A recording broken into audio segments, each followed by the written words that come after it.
Bom dia, pessoal. Bom A gente já dia. a gente já está para começar.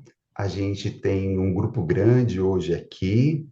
A Alex vai falar em inglês, eu vou fazer a tradução para o português e já já ela dá orientações adicionais para a gente continuar a atividade. Hello, so we will get started. So welcome everyone for this event. We're really happy that you're able to join us today. And I will keep the introduction very short. So we're here for an hour. So I'm Alex Arnold, the executive consultant for the Taos Institute. This event will be in Portuguese. I will make a very brief introduction in English, and Emerson Rosera from the Taos Institute Board of Directors will translate the English parts, and then we will switch to the event in Portuguese.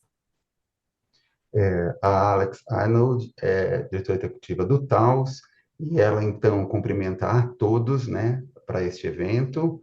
E o evento será em português, ela fará algumas apresentações em inglês e eu vou fazer a tradução, e a seguir a Marilene fará a apresentação em português. So to turn the captions on, we have the Zoom translated captions available to you. And there is an icon at the bottom of the screen with CC, Show Caption. A Alex está explicando que a gente conta com tradução automática por meio de legenda. Para todo mundo que quiser utilizar este processo de legenda, por favor, olhem na parte inferior da tela. Provavelmente vai aparecer para vocês algo escrito como CC Captions ou legendas. Okay, so when you click on the show caption, you can choose your speaking language and the caption language. Quando você clica nesse ícone de legenda, de Show Captions, você pode escolher, né, a língua que você está falando e a língua que você quer a legenda. Okay, so the Taos Institute, we are a virtual organization promoting social constructionist, relational, and appreciative ideas. We do so through many events, like today's webinar. We offer conferences, courses, and workshops, an online community, an online library of books and podcasts, and we are very grateful that you're part of this community. O Instituto Taos é uma organização que tem como objetivo difundir ideias confucionistas e práticas relacionais. Ele desenvolve uma série de conferências, capacitações, cursos e livraria online, a qual vocês podem ter acesso. E é um prazer contar com vocês que fazem parte dessa comunidade. So, Ken Gergen, president of Yeah. the Taos Institute, will now introduce our host and speaker today, Marilene Grandesso. O Ken, que é presidente do Instituto Taos, fará agora a apresentação da nossa convidada, Marilene Grandes. So let me first of all ask, am I on mute? No, we can hear you. All right. It says, all right. Wonderful. It's a very special occasion for me to be introducing Marilena Grandesso. Para mim, né, o Ken está dizendo que para ele é um grande prazer estar aqui apresentando a Marilene Grandes. I have admired your work for so many years. Marilene, eu admirei seu trabalho por tantos anos. You have been a major source of inspiration for me. Você tem sido uma grande fonte de inspiração para mim. You're a therapist, an educator, a coach, others. You're basically a leader of people. Você é uma educadora, uma terapeuta, basicamente uma líder das pessoas. For me, you light up the sky. Every time I hear you talk, I see you, there's energy there, there's imagination and inspiration. Para mim, você sempre brilha, você sempre ilumina o céu quando eu te ouço. Você é uma fonte de inspiração, de criação para as nossas ações. Now, incidentally, Marilena is the founder and chair of Interface in Sao Paulo, Brazil. A Marilene, ela é fundadora e coordenadora do Interface, né? Uma associação no Brasil. And Interface, I think, is just a major institute in Sao Paulo, a light in the nation, as far as I'm concerned, in terms of therapy. E ele entende que o Interface, que é na cidade de São Paulo, né, é um grande instituto, um grande centro formador, com impacto não só em São Paulo, mas no entendimento dele no Brasil. And then there are her writings. E tem também as suas publicações, os seus escritos.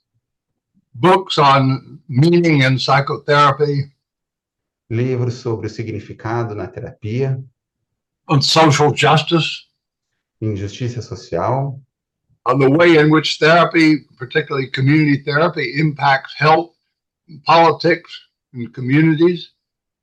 o modo que a terapia, especialmente a terapia comunitária, impacta a sociedade, a saúde, a comunidade. And at that point, I really must give it over to Marilena. Welcome, welcome. E agora, então, ele diz para Marilene, seja bem-vinda, seja bem-vinda, seja bem-vinda. Thank you, Ken. I have to apologize, I cannot speak in English.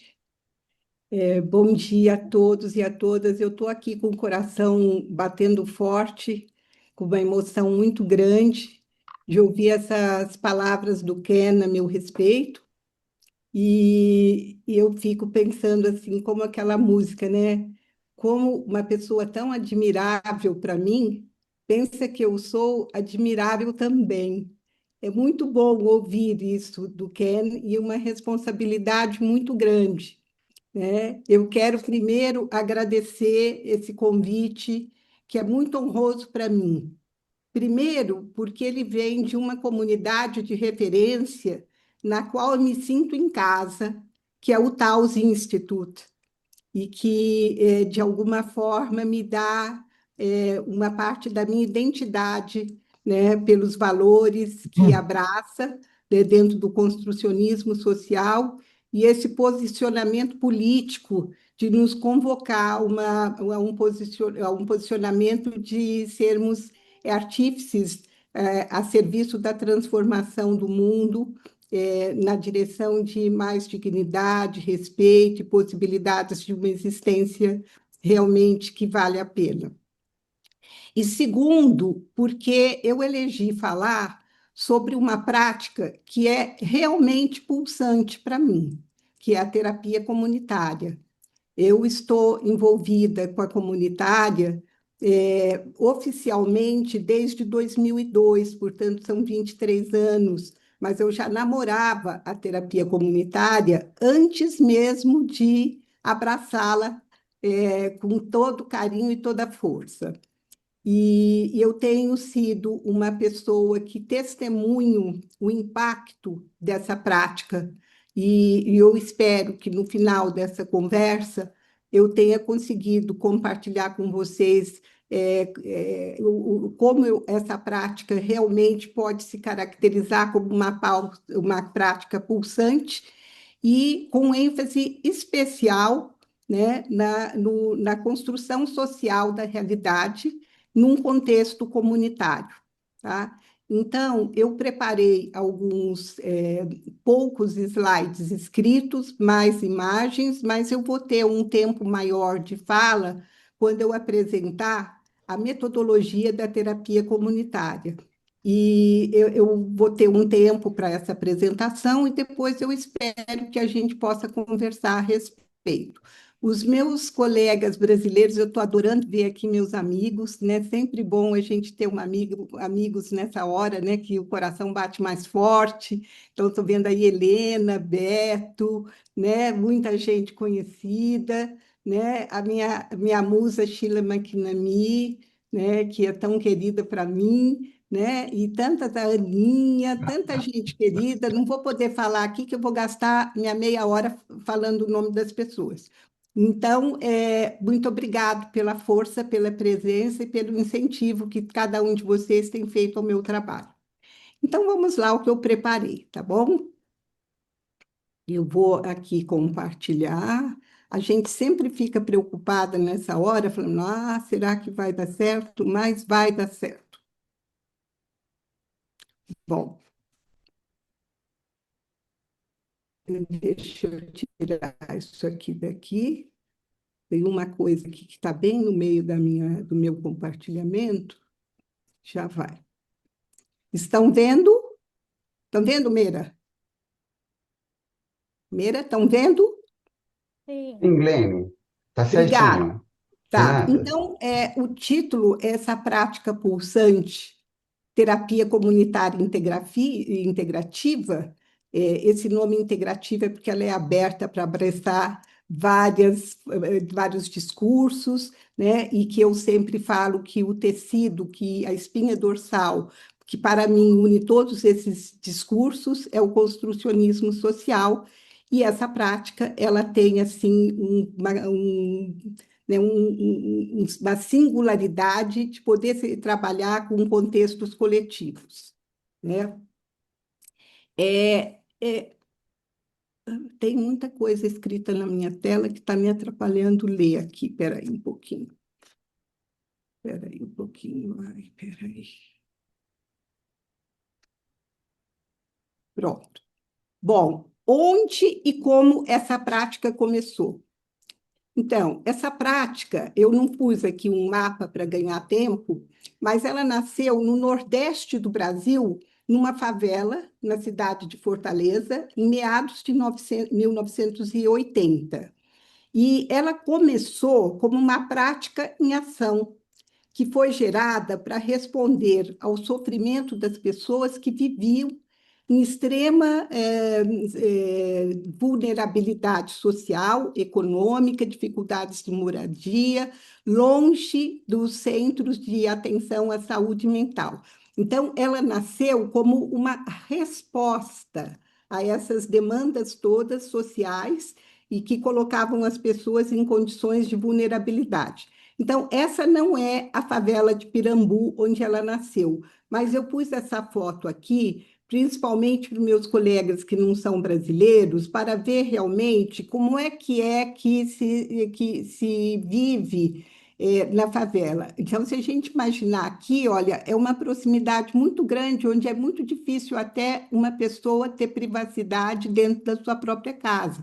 E, obviamente, as questões de salubridade deixam a desejar e, portanto, tem muitos desafios de doenças, violência, drogas. E quando a terapia comunitária surgiu, a cidade de Fortaleza vivia uma epidemia, vamos dizer assim, né? Um grande número de imigrantes que iam para a cidade grande em busca de melhores condições de vida. E o que eles encontravam? Mais pobreza, mais miséria, né? Então, olha aqui, por exemplo, uma outra vista, né, de uma situação assim, né? Então, não tem nem segurança com moradia, porque essas coisas às vezes desabam e causam muitos sofrimentos, muitas perdas.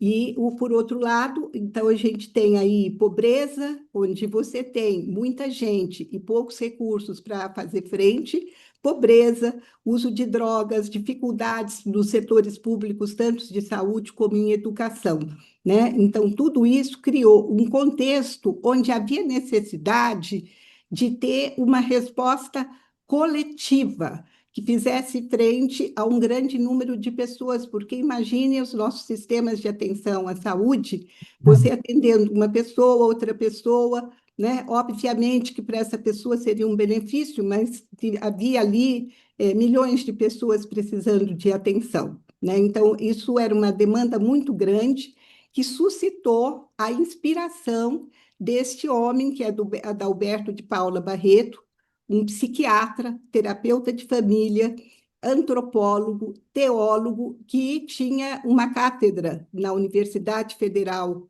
de Ceará, na psiquiatria comunitária, junto aos residentes de medicina, e ele costumava receber as demandas das pessoas que vinham da comunidade, e ele se deu conta que ele estava medicalizando a pobreza, medicalizando o sofrimento social, e isso o desagradou muito, a ponto dele mudar, fazer o primeiro câmbio, né? Porque pessoas que vinham de longe, às vezes não tinham dinheiro para pagar a condução. Então, o que que ele fez? Ele saiu do ambiente acadêmico da universidade e foi para a favela. Essa aqui é a foto dele, que ele está aqui de camisa preta, encostado no tronco dessa árvore.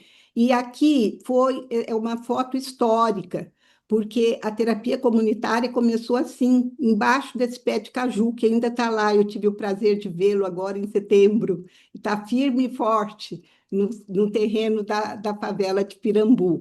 E ali, né, com crianças, gente andando, ele reuniu as pessoas, sentado ali no chão. Isso significa, trabalha com o que tem, não precisa esperar condições ideais. Se é isso que temos para agora, é isso que temos para agora. E aí ele começou assim, né, com essa situação muito simples, né, e num lugar intimista, né, e veja o que aconteceu. Dos meados de 1980, né, essa terapia caminhou para todo o mundo, né? Hoje ela está do pé de caju para 2025, a terapia comunitária está em 42 países, né?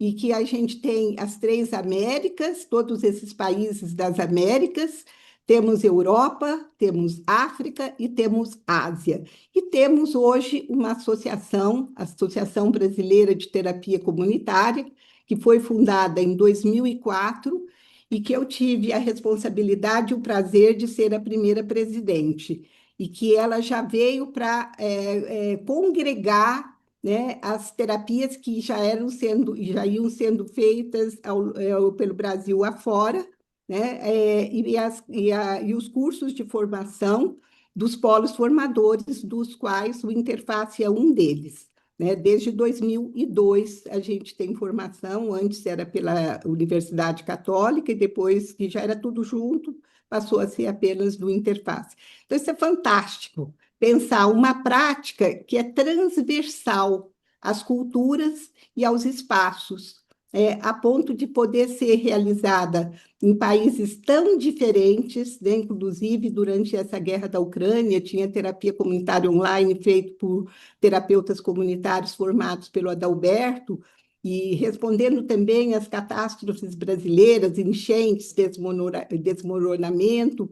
Toda vez que acontecia um desastre desse, a terapia comunitária vinha para ser um resgate da dignidade e da esperança de poder sair daquela situação desafiadora. Então, isso é uma coisa que me enche o coração de orgulho de pertencer a essa comunidade. E o que é a terapia comunitária integrativa?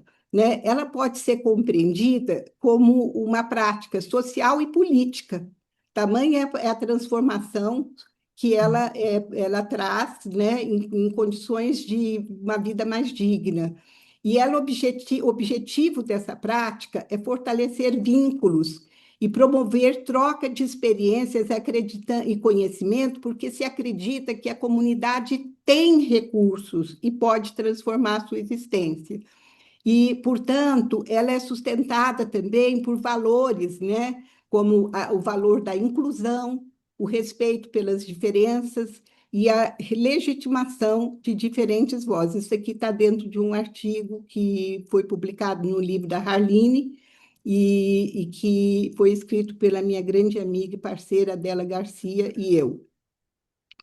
E como é essa prática, né, como um contexto conversacional? Ela é guiada por muitos princípios, né? É uma prática orientada pelo princípio do diálogo, da construção social e legitimação das ações coletivas, colaborativas, né? Então, isso é muito importante para mim, porque é a forma como nós temos trabalhado, né, desde que fizemos a nossa formação como terapeutas comunitários. E o mais curioso é que é uma metodologia potente, mas muito simples.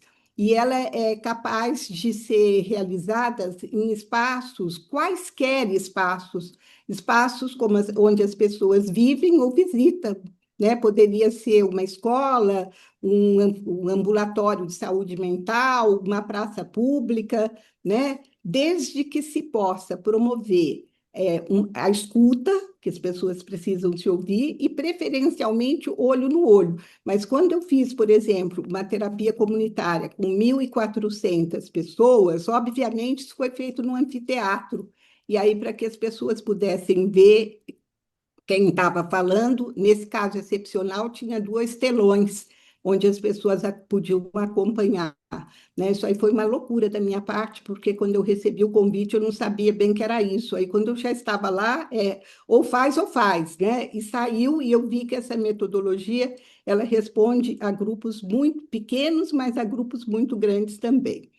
E o que é o terapeuta comunitário? Ele é uma figura muito importante, né? Porque o terapeuta comunitário é a prática. Normalmente a gente trabalha com dois terapeutas comunitários para cada sessão, mas quando não tem jeito, a gente trabalha com um só. Ele é um facilitador, né? E o importante é que ele possa sustentar uma posição horizontal com todos os participantes da roda. A gente chama roda de terapia, né? E sendo o quê? Um anfitrião acolhedor, que use uma linguagem simples, de acordo com a linguagem daquela comunidade, sendo respeitoso em relação aos valores culturais e à diversidade, e acolhendo e valorizando as emoções, né, que nos unem como seres humanos, gerando conexões entre os participantes. Então, o que vai fazer dessa prática, né, uma prática orientada pelo construcionismo social é o trabalho do facilitador, porque se ele não tomar uma posição horizontal e tomar uma posição hierárquica, ela vai ser uma prática interventiva, que vai colocar o poder e o conhecimento nas mãos do terapeuta comunitário, e não é isso que a gente faz, tá? Então, ela é uma prática organizada por 5 etapas, e eu vou falar de cada uma delas, sucintamente. A primeira etapa é você acolher e dar as boas-vindas. Depois, a gente escolhe um tema para conversação, o tema escolhido é contextualizado, compartilhamos o conhecimento local e depois fazemos um ritual de encerramento. Como eu vou passar slides disso, eu vou interromper o compartilhamento para poder falar com vocês sobre essa prática. Deixa eu ver. Bom, então, qualquer coisa que não tiver claro, depois podemos conversar. Então, eu vou falar sucintamente de cada uma dessas fases, né? A etapa 1, que é as boas-vindas e o acolhimento, ela começa antes de receber a comunidade, nas rodas presenciais, porque depois da pandemia a gente passou a fazer também online, a gente organiza o espaço. Normalmente colocamos um círculo, justamente para que as pessoas possam se ver, né? E essa fase da boas-vindas e acolhimento, o que a gente procura fazer é receber com hospitalidade. Geralmente tem uma música de boas-vindas, o que queremos conseguir é o alicerce para que a conversação bem-sucedida possa ocorrer. Porque, convenhamos, não é fácil se expor numa comunidade, falar das suas dificuldades, dos seus problemas, dos seus dilemas, num contexto público, onde não tem como prometer sigilo, né? Porque o espaço é público. Então, as pessoas precisam estar confortáveis para se sentir segura, né? Então, o que a gente faz? Recebe as pessoas e a primeira coisa que a gente faz é construir o contexto de conversação. Então, as pessoas precisam saber para o que elas estão sendo convidadas, né? E aí, o terapeuta compartilha que esse é um espaço de acolhimento da palavra, onde as pessoas têm direito à voz, né? De falar e de serem ouvidas, né? E que é um lugar de troca de experiências, onde as pessoas podem aprender umas com as outras, né? Baseado naqueles princípios de Paulo Freire, que ninguém é tão ignorante que não tenha nada para ensinar e nem tão sábio que não tenha nada para aprender, né? Então, todos nós, numa terapia comunitária, somos aprendizes. E eu saio muitas vezes modificada no que eu aprendo nas comunidades, coisas às vezes que levaríamos anos para desenvolver vivendo, ou mesmo, e menos ainda nas terapias individuais, né? Não é uma prática para resolver problemas, embora, como as pessoas acabam desenvolvendo um sentido de agência, muitas coisas mudam e elas se organizam depois que acaba uma terapia comunitária. Então, ela está sempre a serviço de promover o bem-estar e a dignidade humana. Bom, como fazer isso num espaço público, com muita gente, né? Então, imagine vocês, né? Eu já fiz com 20, 50, 450, 1.400 pessoas. Então, você vai convidar as pessoas para falarem. Como é que você organiza a conversa para que ela tenha começo, meio e um desfecho, e não se perca no meio do caminho? Então, nós temos alguns acordos conversacionais. Esses acordos foram desenvolvidos ao longo dos anos na comunidade, pelas pessoas da comunidade, o que elas precisavam para se sentirem confortáveis. Então, primeiro acordo é fazer silêncio. Tem culturas aí europeias aí que são muito silentes, né? Então talvez nem precisasse dessa regra, mas brasileiro é falante. Então você não vai falar com o vizinho, conversar em voz alta ou coisa do gênero. Então, silêncio, porque quando você ouve para fora, você também ouve dentro. Outro acordo é que fale a partir da sua própria experiência. Cada um é senhor e autor da sua própria experiência. Portanto, a gente usa a primeira pessoa, eu. Isso não é uma apologia ao individualismo, longe disso. Uma vez eu fui interpelada sobre isso, se não era uma prática individualista. Não, é que quando você fala de você, você está dizendo qual é a referência, é o que você viveu, o que você viu, o que você sentiu. É uma possibilidade de estar no mundo, não há possibilidade de estar no mundo. Por outro lado, não pode nem dar conselhos, nem muito menos criticar ou julgar, né? Porque essa prática é horizontal, né? E ao invés disso, a gente faz perguntas. É claro que uma pergunta pode ter um conselho embutido, mas a gente vai aprendendo a fazer perguntas convidativas para que as pessoas possam falar delas e não responderem o que acham que a gente gostaria de saber. Não é um lugar para partilhar segredos, porque segredos têm um fórum especial e ali é um ambiente público, então cada um cuida do que é que vai falar. E uma parte muito interessante é que a terapia comunitária é uma prática muito popular, uma prática né, que a gente chama aqui no Brasil de mambembe, ela vai onde o povo está, né? E por isso ela tem músicas, poemas, alguma piada que tenha a ver com o que está sendo falado. Então, a gente diz para as pessoas que elas podem apresentar um refrãozinho de uma música que tenha a ver com aquilo que está sendo falado. Então, é uma construção de diálogo até poético, né? Porque você está ouvindo alguma coisa, você lembra de um pedacinho de música, compartilha e vai se construindo esse tecido narrativo entremeado de palavras, frases e músicas e poemas, né? E depois, portanto, esse contexto é logo de início. Daí nós passamos para uma etapa, ainda nas boas-vindas, que é a da celebração, que parte do princípio que todos nós temos algo para celebrar e para agradecer, né? E aí, lembrando o Michael White, que fala da cerimônia de definição, quando a gente está num contexto comunitário, num contexto grupal, você tem uma oportunidade de legitimar identidades. Porque quando uma pessoa, por exemplo, vai celebrar e ela fala assim, eu quero celebrar no dia de hoje porque eu consegui uma vaga na creche para o meu filho. Ou outros falam assim, eu quero celebrar no dia de hoje que fazem 3 meses que eu estou limpo, ou seja, não estou usando drogas. Ou eu quero celebrar que eu fiz meu exame e o resultado foi muito positivo. Então, isso está sendo falado diante de uma audiência legitimadora. E é fantástico. Eu quero celebrar meu aniversário. Muita gente nunca tinha celebrado o aniversário, foi celebrar na comunidade. Então, é uma prática que acolhe, respeita e, ao mesmo tempo, favorece esse sentido de si mesmo com um pouco mais de respeito e acolhimento por si.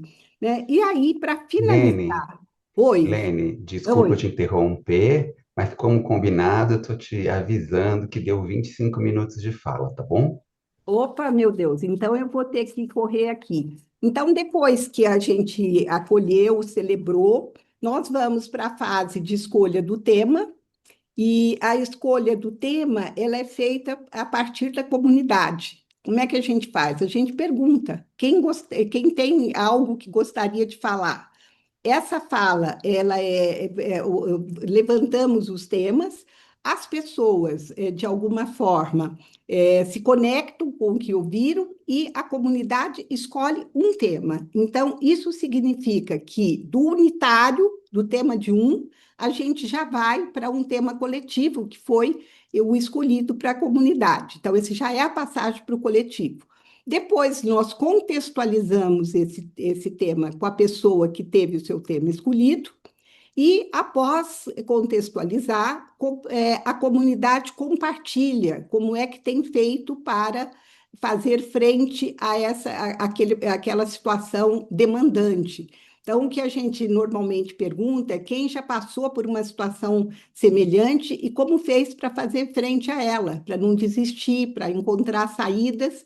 Isso é compartilhado como se fosse um grande banquete, onde cada um apresenta a sua estratégia de enfrentamento.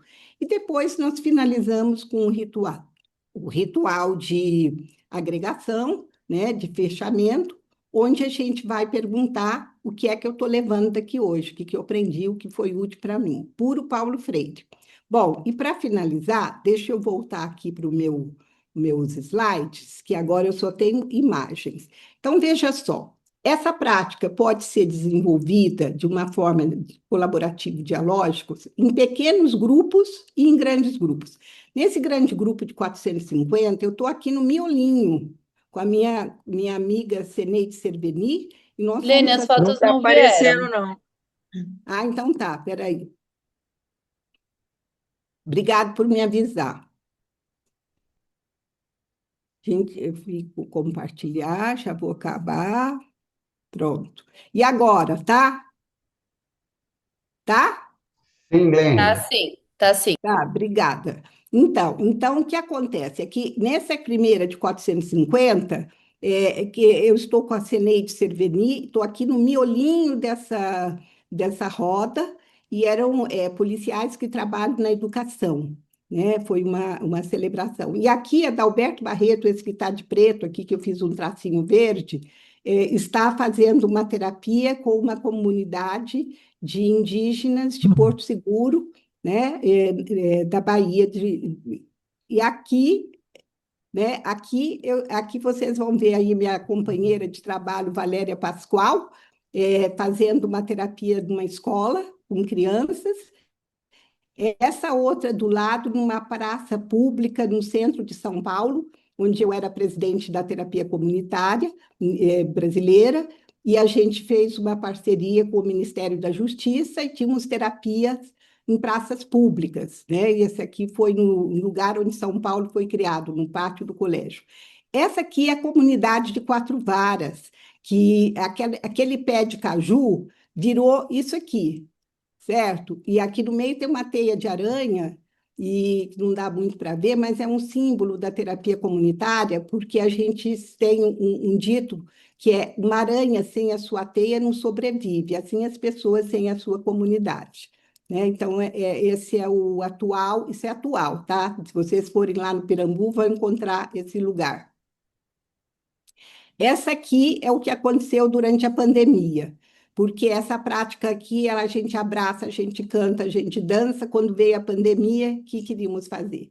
Foi uma coisa fantástica, porque a terapia entrou dentro das casas, fazendo frente ao isolamento social. E foi durante a pandemia, em dados da Abratecon, de abril de 2020 a julho de 2022, foram feitas 2.900 rodas de terapia, com 150 mil participantes, 200 terapeutas comunitários, 170 mil horas de trabalho voluntário, 16 países, 5 línguas, né, e diferentes populações. O Interface continua fazendo essa terapia online, toda terça-feira, às 10h30 da manhã, aberta a quem quiser participar. E aí, para terminar, o que a gente tem é que essa terapia, né, é uma grande possibilidade para mudanças transformadoras através do diálogo e da colaboração, aproveitando né, a linguagem que favorece conexões rizomáticas. Ao ouvir o outro, eu amplio as minhas possibilidades. E concluir. Aqui deixei algumas referências, mas tá, é isso aí. Bom, como fui de tempo, Beira? Maravilhosa. 11h40, nós temos 20 minutos para fazer uma conversa. Lene, gostaria de começar agradecendo a sua apresentação, que eu acho que conseguiu trazer um panorama geral de como é feito e o tanto que tem sido feito, né, Lene? Eu queria, antes de te fazer uma pergunta, lembrar todo mundo, né? Queria agradecer a presença de todo mundo, falar que é um prazer ter vocês aqui, e que todo mundo que quiser fazer comentários ou perguntas, pode tanto colocar no chat, e daí a gente lê e conversa, ou se quiser falar, pode levantar a mãozinha, e daí a gente vai tentando coordenar nesse grupo grande que a gente tem hoje aqui com 136 pessoas.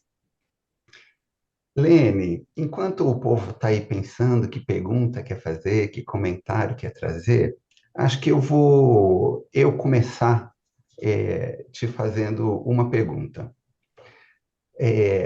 Primeiro que assim, é impressionante os números que você traz, né? De tantas rodas de terapia comunitária integrativa em tantos lugares, feito por tantas pessoas. Você sabe que eu sou uma pessoa sempre muito preocupada com questões do construcionismo social e da justiça social.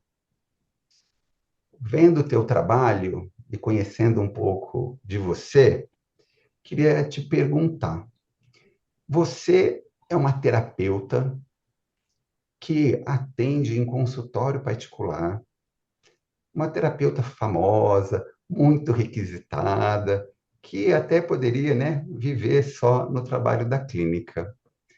Mas eu vejo que você tem esse trabalho, que é o da terapia comunitária, que você conta, né, dos diversos contextos, conta da experiência das terapias comunitárias online a partir da pandemia, e que eu sei que ela se estende, né, por muito tempo. Até hoje, você continua fazendo essas coisas. Então, minha pergunta para você é: como que uma terapeuta que atua em consultório particular pode ter uma ação que esteja pensando nas necessidades da população, ou seja, nas necessidades das pessoas que, inclusive, não têm condições de chegar no consultório? Como é que você pensa isso? Construcionismo social, dialogia, nesse contexto? Como que é para ser um psicólogo clínico de consultório e, ao mesmo tempo, ter compromisso social? Bom, você, a Sheila e o Pedro me inspiraram também a pensar sobre essa pergunta, porque o micro e o macro contexto se interconstituem, como vocês falam. E eu me senti sempre incompleta trabalhando apenas dentro de quatro paredes, embora a minha postura seja passar além das paredes, mesmo trabalhando com uma pessoa sozinha, né? Mas o valor da comunidade é um valor que está na minha origem de formação de família. Eu sou uma pessoa que cresci em contexto comunitário, né? Minha família era muito grande, eu sempre acreditei que a comunidade tem recursos, e como diz Adalberto, a comunidade vai onde as políticas públicas não chegam, onde não chegam os médicos, onde não chegam os professores. Então, essa é uma forma que eu tenho de um compromisso social como pessoa no mundo, como cidadã, né? Então, eu faço N coisas, mas a minha terça-feira de manhã é o mínimo que eu posso fazer de ter esse espaço aberto e pretendo que ele possa alcançar mais gente, né? O ano que vem, se Deus quiser, vamos estar voltando para ambientes presenciais, né? Para as rodas de terapia, que elas estão suspensas desde a pandemia no Interface, porque outros institutos continuam fazendo. Então, acho que é um compromisso social meu, Meira, certo? Porque eu não me sentiria feliz, satisfeita, trabalhando só num contexto micro, embora seja uma prática que eu sou muito grata a ela, porque eu aprendo muito também. Obrigado pela pergunta. Obrigado, Lene. Tá vendo como isso é inspiração? Para um monte de gente pensar alternativas. Eu estou acompanhando aqui o chat e a Sônia disse que teria duas perguntas para fazer. Sônia, você quer abrir o microfone e fazer a pergunta ou você quer colocar no chat? Por favor, eu não estou te vendo, mas são muitas telinhas aqui.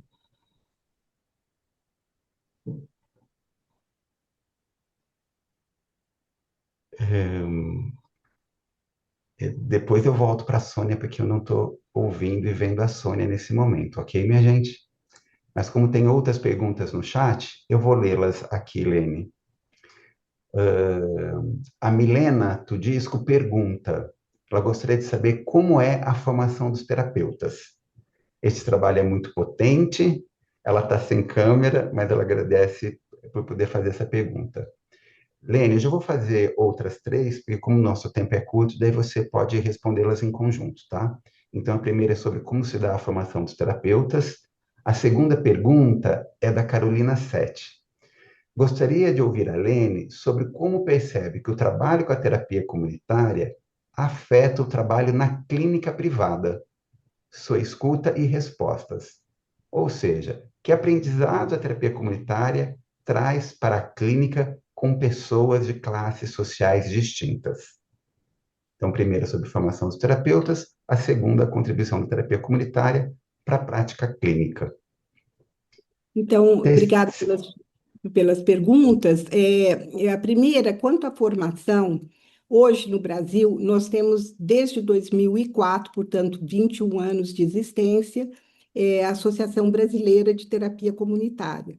E ela surgiu da necessidade dos terapeutas que já estavam atuando antes, até 2004, de poder dar uma plataforma de sustentação e segurança para a prática, porque essa prática ela forma muitas pessoas ao mesmo tempo e as pessoas vão à prática, vão para a ação.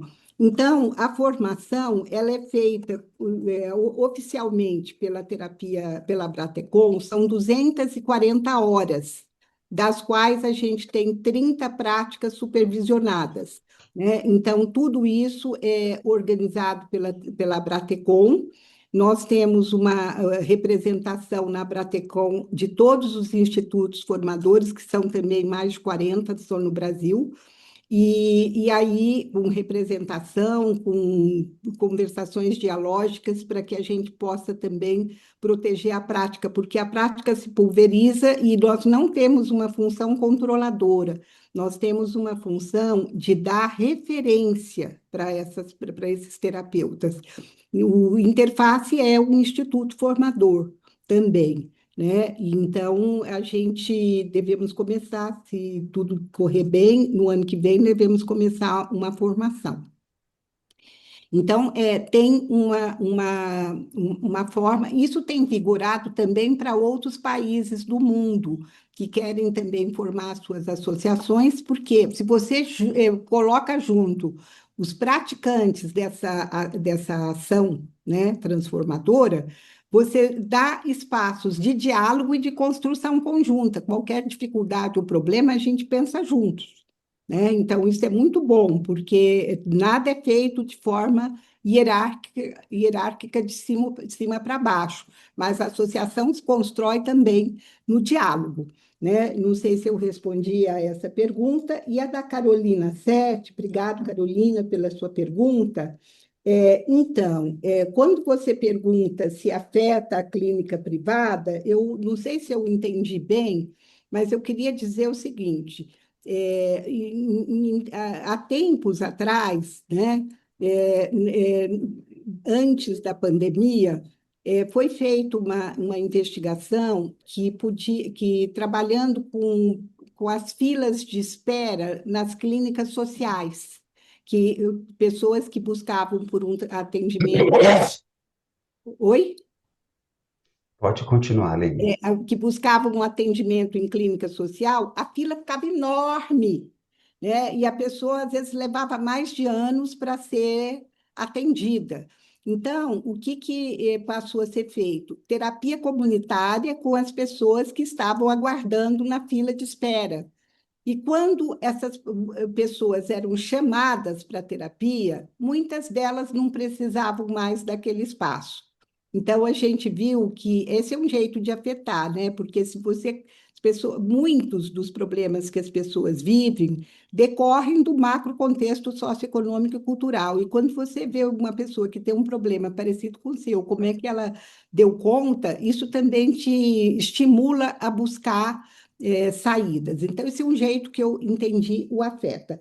Agora, para mim, particularmente, eu aprendo recursos com a terapia comunitária, certo? Então, por exemplo, quando eu termino o meu atendimento na clínica privada, normalmente, né, se eu estou atendendo uma família, eu me valho de recursos que eu aprendi na terapia comunitária, de como dar legitimidade às vozes, né, que a gente sabe isso na prática. Então, você é um terapeuta colaborativo dialógico, isso a gente desenvolve como um lema, né, um jeito de estar na relação, mas enriquece a minha prática, né? Então, é um afetar positivo, não um afetar que me prejudique. Eu acho que eu ganho a mais, né? Porque amplia meu olhar, né? E principalmente ver que há algumas coisas, acreditar sempre que as famílias, as comunidades, as pessoas têm os seus problemas, os seus desafios, mas elas têm saídas e possibilidades para encontrar outros caminhos, né? Carolina, não sei se respondi. Lene, e pessoal, deixa eu contar para vocês. A gente tem aí aproximadamente 7 minutos para terminar. E a gente tem 3 perguntas no chat e 3 pessoas na fila para falar. Lene, como que você prefere que eu faça? Eu leio as 3 perguntas, abro para as 3 pessoas fazerem os comentários e daí você faz um comentário final dando conta, dentro do possível, das perguntas escritas e faladas? Pode ser assim, Lene? É assim, tá ótimo. Então tá bom. É. Então eu vou começar aqui. A Daniela Ribeiro escreve: Bom dia, maravilhada de estar aqui reunida com todos vocês. Sou facilitadora de grupo terapêutico pela ONG Assim, aqui em Florianópolis. E venho curiosa por uma breve explicação da Marilene em colocar em um momento da celebração no início do encontro da terapia. Como isso interfere no encontro? E depois ela complementa. Digo, se isso não intimida, ao depois de celebrarem, trazerem as suas dificuldades. Essa é a pergunta da Daniela. Depois, a gente tem a Dana Abraham, que diz: como psicóloga brasileira e atualmente licenciada nos Estados Unidos, Ela pergunta: como você lida com a questão da segurança? Se alguém falar que está suicida, por um exemplo, aqui nos Estados Unidos existem leis de reportar, né? A questão da lei e da ética, da responsabilidade do terapeuta.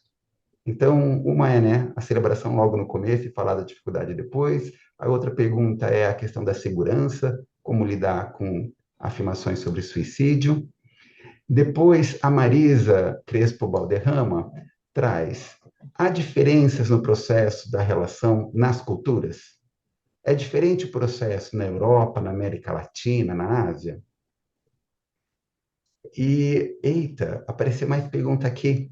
A Isabela Correia Silva pergunta: tem alguma média limite de pessoas para terapia comunitária? Fico pensando, se são muitas pessoas, como é feito para que todas possam se expressar? Ana Clara pede mais tempo.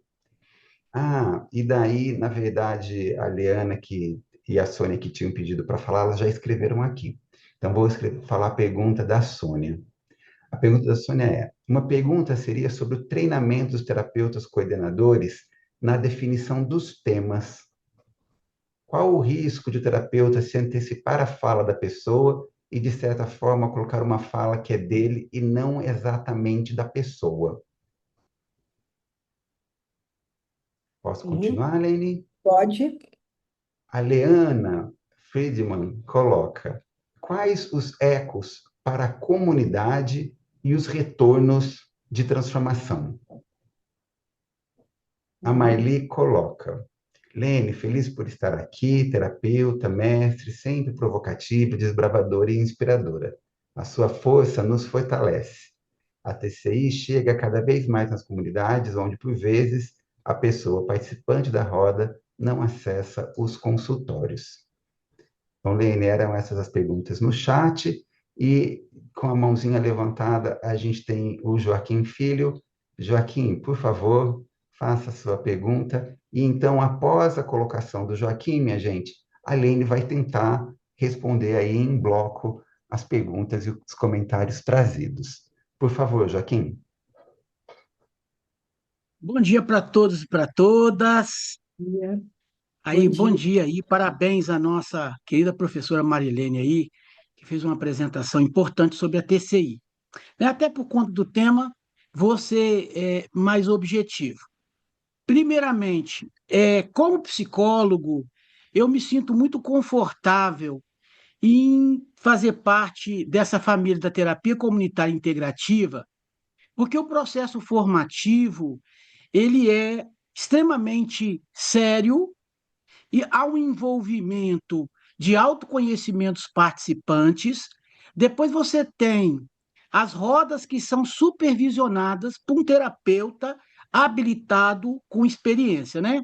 Falo isso, aí estou vendo até a nossa querida Malu, que participou da formação em terapia comunitária aqui em Anchieta, no Espírito Santo, que foi uma carga horária bacana, e ali eu vi de agentes comunitários de saúde, até médicos, processo formativo. E no final, aqueles que realmente participaram da formação, passaram pelas rodas, fizeram as 40 rodas supervisionadas, saíram terapeutas extremamente competentes para lidar com a demanda básica, que é atenção primária, fazer as rodas ali junto à comunidade e, na medida do possível, quando aparece alguma sugestão, alguma necessidade, a gente faz os encaminhamentos.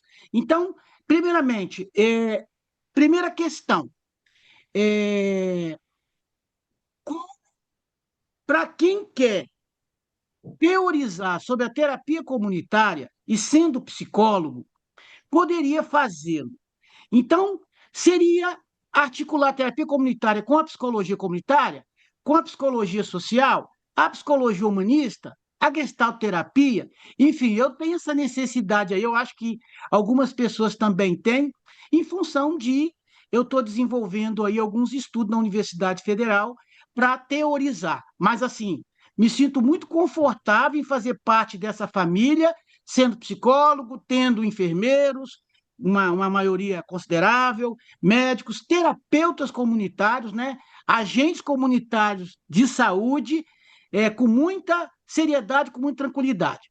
Uma outra pergunta, assim, como está sendo o diálogo com o Conselho, no sentido do Conselho Federal, no Conselho Regional de Psicologia, para que a gente possa trabalhar com mais tranquilidade. É isso aí. Muito obrigado, Joaquim. É, Lene, é eu com tenho que você. falar assim, né? Eu tenho que falar assim, nossa, quantas meias horas mais, né? Eu gostaria de levar a fundo cada pergunta dessa, mas vou começar colocando pelo Joaquim. Joaquim, olha, a terapia comunitária nasceu da prática, depois veio a teoria, certo? Então, isso é interessante, né? Porque eu lembro do check-in no evento Grandes Paradigmas, Cultura e Subjetividade, que teve na Argentina em 1999, que o check-in falava assim: como clínico eu faço, depois de tempos em tempos, eu peço para um epistemólogo olhar o que eu faço e dizer o que eu fiz. Então, às vezes é mais ou menos assim, né? A gente responde a uma demanda da prática que já vinha, claro que ele já era um terapeuta, um psiquiatra, né? Ele saiu já de um conhecimento tácito, conhecimento em ação, e respondeu a uma demanda. Então, isso que você quer fazer vai ser muito bem-vindo, porque é uma articulação teórica. Eu já fiz duas articulações, uma com a investigação apreciativa, que foi publicado no Journal of Appreciative Inquiry, e fiz um com a terapia narrativa, né? Então, você pode fazer essas aproximações, e isso ajuda também a desenvolver aberturas para pensar possibilidades. O conselho eu tive que enfrentar de cara. Como eu fui a primeira presidente, eu sou psicóloga, eu tive que entrar em contato com o Conselho Federal de Psicologia e com o Conselho Regional, porque um psicólogo não pode ensinar práticas ditas, entre aspas, de psicólogo para não psicólogo. E aí eu falei, diálogo é de psicólogo? Né? Conversação é de psicólogo, fazer perguntas é de psicólogo.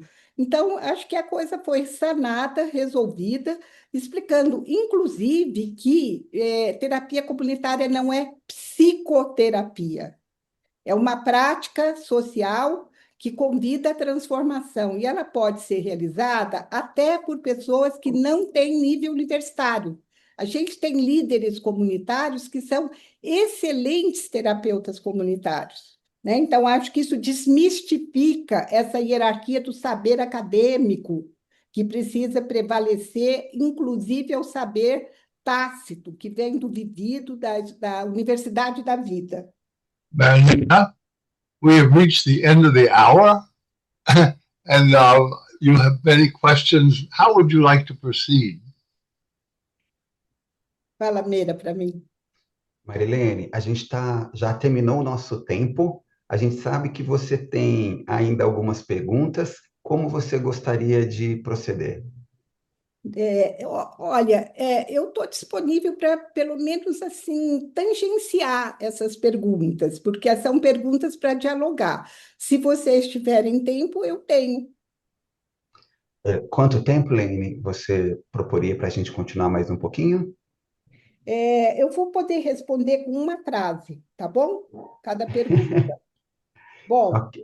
Então, Lene, deixa eu Ken, did you understand what she said?